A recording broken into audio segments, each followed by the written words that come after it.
Aloha, it's Kim Jolene with Finding Your Fiji, and I'm here doing your monthly reading for our Capricorns for the month of June 2017.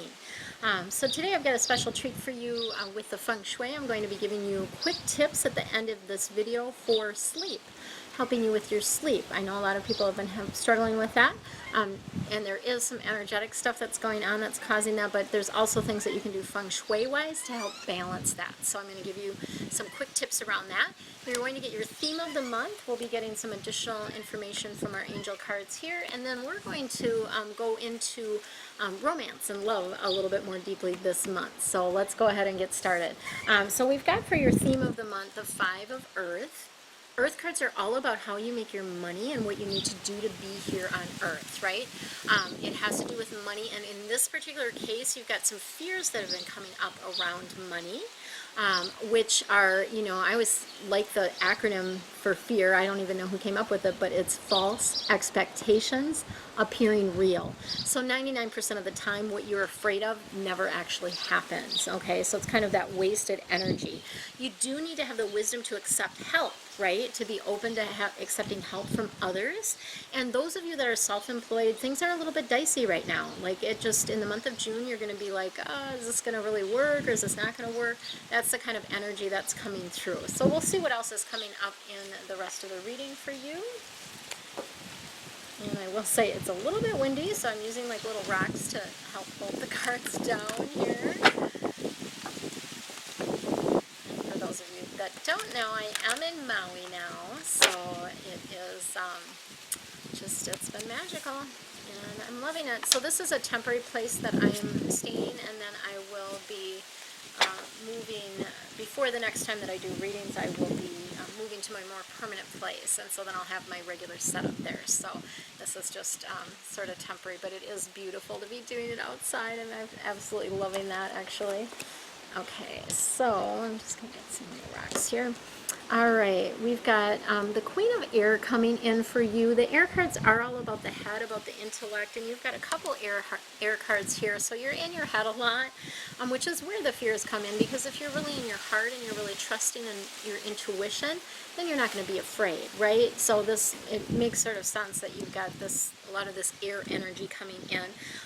This is a duality card. So the Queens of Airs are, you know, they tend to be thinkers for sure, very experienced, very realistic. They tend to have a great sense of humor as well. So this is someone that's going to be prominent in your life in the month of June.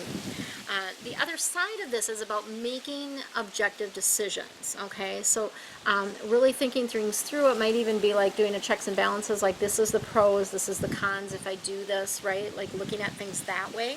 But it's also about clearing out things that no longer serve you. So there may be some decisions around like, oh, do I still want to do this? And if it doesn't absolutely light you up, please don't. Like, let that go, right? Clear it out. And then find the humor in the situation, right? So you can always find a funny aspect to whatever is happening. And it's just a different take on that. But this Queen of Air will help you with that for sure.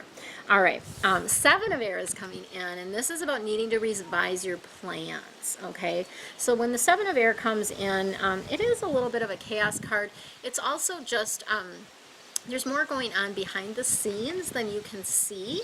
And so sometimes you don't see that, like, what's happening is actually lining up perfectly for you to learn something about yourself, okay? And some of you are like, I'm tired of learning about myself, right?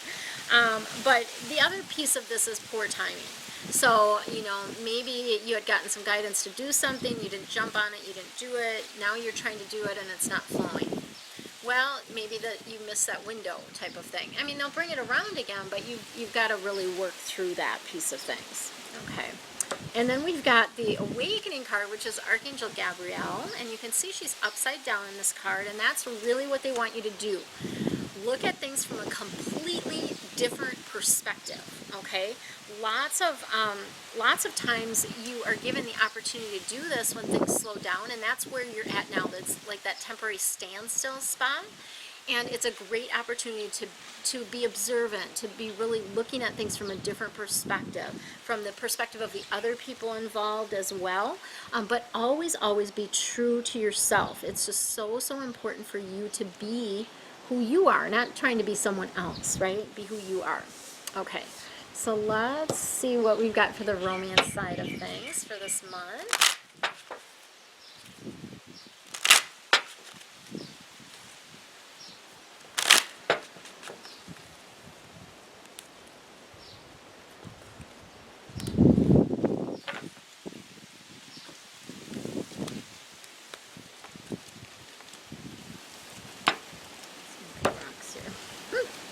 All right. I love this card for the romance. So, you deserve love. So, they're really wanting to let you know that you do deserve love, that you are lovable, that, just in the fact that you exist means that you're lovable, okay? You don't have to do anything to earn that love. If you're in a relationship where you're feeling like you have to earn it, not good, okay? You don't need to earn it. You deserve it just because of who you are, okay? That you are, you're here, right? So that's coming through. The wind is just like blowing everything up and over, right? Need to let friends help you. So this seems to be a theme for you this month, in allowing others to help and support you. So even in your romantic life, asking for and accepting the help from others is really a critical piece of it, right? So sometimes we just need, maybe you need friends to help watch your kids while you guys go on a date, or maybe you need just some advice or a sounding board or something like that. So just know that it's important for you to ask for and accept help from other people. And then, so for those of you that are in a great relationship, things are moving along smoothly, this may be the next step. So we've got the wedding card coming in for you. And really, I always feel like I read this card as like a deep connected relationship. So for sure it can include marriage. For some people, they're not interested in that, or it's just a deepening of their relationship. You may already be married, right? And so it's just letting you know that this is someone that you're going to continue to stay with, right? So that's a beautiful card for you. So what I'm going to do, this is what I've got for you for the general reading, but stay tuned because the next video that will immediately follow this one is the quick Feng Shui tips for sleep. So it'll come on right after this. You don't even have to do anything. You don't have to touch any buttons. I seamlessly added it. So you'll be able to get those quick Feng Shui tips for sleep. For now, aloha. Aloha! It's Kim Jolene with Finding Your Fiji, and I'm here doing your monthly quick tip for Feng Shui. And I'm in beautiful Maui for this duration now. So just wanted to share with you some of the beautiful environment here. It's a little bit windy today, but it is a beautiful day again. So the quick tip for today is about sleep. So a lot of us, a lot of different people struggle with sleep, right? And there's many different things that you can do Feng Shui-wise to help adjust the energy around that. And the reason this sort of was brought up for me is because as I came here, obviously there was a time difference, so I had a 5-hour time difference, but I also have just had trouble sleeping, and there were some different things energetically for me in the bedroom that I'm staying in that were difficult. And so what I want to do today for you is to give you some really quick tips around Feng Shui for the bedroom. So number one, if you're having trouble sleeping, what is under your bed, okay? So take a look and see what is under your bed, because you are sleeping on the energy of that stuff. So if you have books under there, someone had a lot of movies that they were storing under there, even some violent movies, that type of thing. You're sleeping on that energy. If you need to use underneath your bed for storage, I recommend that you use, put soft things there. So like pillows or blankets or clothing, that type of thing, okay? So things that are soft. But if you can clear out everything that's under your bed, that would be the best thing of all. Second tip I have for you, what else is in your bedroom? So the bedroom, as you may have learned from my previous on Love, Feng Shui for Love, is really just for two things, for sleep, rest, right, or romance, okay? So when you look around your room, are the things in your room restful?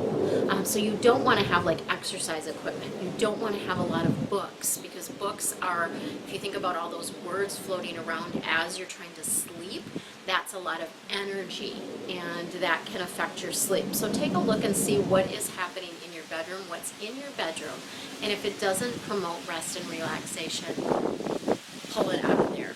If you'd like more of these tips, I do have these available in a deeper dive version.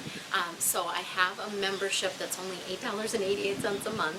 And if you get the membership, you get the deep dive on Feng Shui as well. So we'll be diving deeper into this in the deep dive reading, or you can purchase a single reading as well, and there's a link below to do that. For now, aloha.